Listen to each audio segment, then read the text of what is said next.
അപ്പോൾ ഒരു വയനാടൻ പ്രണയകഥ എന്ന സിനിമയിലെ സെക്കൻഡ് ഹീറോ നമ്മോടൊപ്പം ചേരുന്നുണ്ട്. അപ്പോൾ പ്രേക്ഷക അഭിപ്രായം എത്രത്തോളം നല്ലതായിരുന്നു എന്ന് നമുക്ക് അദ്ദേഹത്തോട് ചോദിച്ചറിയാം. ഓക്കെ, എങ്ങനെ ഉണ്ടായിരുന്നു പ്രേക്ഷകരുടെ ഈ സിനിമ കണ്ടിട്ട്?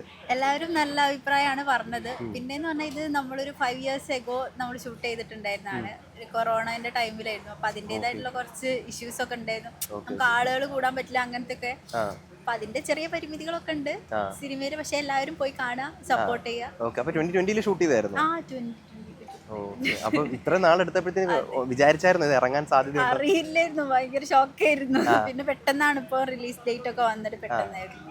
ഇതിപ്പോ എത്രാമത്തെ സിനിമയായിരുന്നു? ഫസ്റ്റ് ഫിലിമാണ്. ഓക്കെ ഓക്കെ, എന്തായിരുന്നു ശരിക്കും ആളുടെ പേരെന്താ? എന്റെ പേര് അക്ഷയ. ഇനി മുമ്പോട്ട് സിനിമ തന്നെയാണോ പാഷൻ? ഇതിന് ഇടയിൽ എന്തെങ്കിലും ചെയ്തിട്ടുണ്ടോ? ഇല്ല, ഞാൻ ശരിക്കും ടീച്ചറാണ്. പിന്നെ ഇത് അത് നമ്മുടെ പ്രൊഫഷൻ, ഇത് നമ്മുടെ പാഷൻ ആണല്ലോ.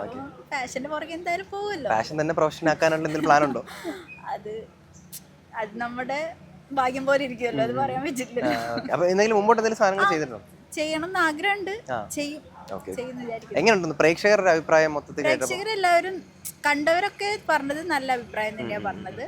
അപ്പൊ അതിൽ തന്നെ ഭയങ്കര സന്തോഷം. ഫസ്റ്റ് ഫിലിം തന്നെ എല്ലാവരും നല്ല അഭിപ്രായം പറയുമ്പോൾ സന്തോഷം. ഈ സിനിമയുടെ ഒരു കോർ എന്ന് പറയുന്നത് എന്തായിരിക്കും, കഥ എന്ന് പറയുന്നത്? ഈ കോർ എന്ന് പറയുന്നത് ആക്ച്വലി ഇത് നമ്മുടെ ഒരു പഴയ കാലത്തെ ഒരു പ്രണയകഥയാണ്. അതായത് നമുക്ക് ഫോണൊക്കെ കിട്ടുന്നതിന്റെ മുന്നേ ഉള്ള. അപ്പൊ നമുക്ക് എല്ലാവർക്കും ഒരു ചൈൽഡ്ഹുഡ്.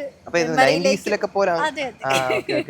അപ്പൊ അവർക്ക് 90s പെട്ടെന്ന് കണക്ട് ചെയ്യാൻ പറ്റും. കാരണം ആ ഒരു +2 കാലഘട്ടത്തിലുള്ള ഒരു പ്രണയകഥയാണ്. അപ്പൊ നമുക്ക് എല്ലാവർക്കും ഇപ്പം കുറച്ച് ഏജ് ഒക്കെ ആയിട്ടുള്ള ആളുകളാണെങ്കിൽ അവരുടെയൊക്കെ ഒരു പഴയ കാലത്തിലേക്ക് പോകാൻ പറ്റിയൊരു ഒരു ഫീൽ ഗുഡ് മൂവിയാണ്. ഇത് എവിടെയായിരുന്നു ഈ സിനിമ കൂടുതൽ ഷൂട്ട് ചെയ്തതൊക്കെ? വയനാട്ടിൽ തന്നെയല്ലേ? അതിനപ്പുറത്തേക്ക് ഒന്നും പോയില്ല? അതിന്റെ അപ്പുറത്തേക്ക് എനിക്ക് കറക്റ്റ് അറിയില്ല. സിനിമയിലൊക്കെ എങ്ങനെ എത്തിയേ?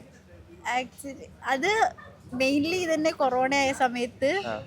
പിന്നെ നമുക്ക് വേറെ ഒന്നും ഇല്ലല്ലോ, ക്ലാസ്സിൽ പോകാനില്ല, ഒന്നുമില്ല. ആ സമയത്താണ് ഞാൻ ഈ ഒരു ഫീൽഡിലേക്ക് എത്തിപ്പെട്ടത്. അൺഎക്സ്പെക്റ്റഡ് ആയിട്ടാണ്. ഇത് ഓഡീഷൻ ഉണ്ടായിരുന്നു. അങ്ങനെയാണ് സിനിമയിലേക്ക് എത്തിയത്. അപ്പൊ ഇനി എന്താണ് ഫർദർ പരിപാടി, ഫർദർ പ്ലാൻ? ഇനിയും പ്രേക്ഷകരൊക്കെ സപ്പോർട്ട് ചെയ്യുകയാണെങ്കിൽ ഇനിയും നല്ല നല്ല സിനിമകൾ ചെയ്യണം എന്ന് ആഗ്രഹമുണ്ട്. എല്ലാവരും സപ്പോർട്ട് ചെയ്യാം. Thank you.